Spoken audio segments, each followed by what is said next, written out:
In the contemporary history of Albania, Përmeti also holds a special place. On May 24, 1944, the Anti-Fascist Congress of the National Liberation Movement met here.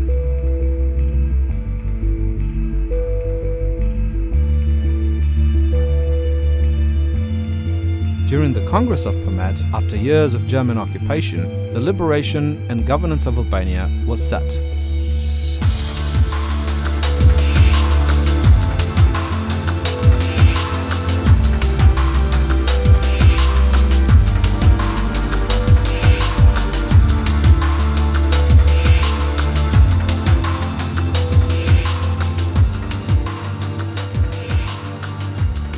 The Përmet Congress Hall, located in the city center, carries several testimonies of this historical event.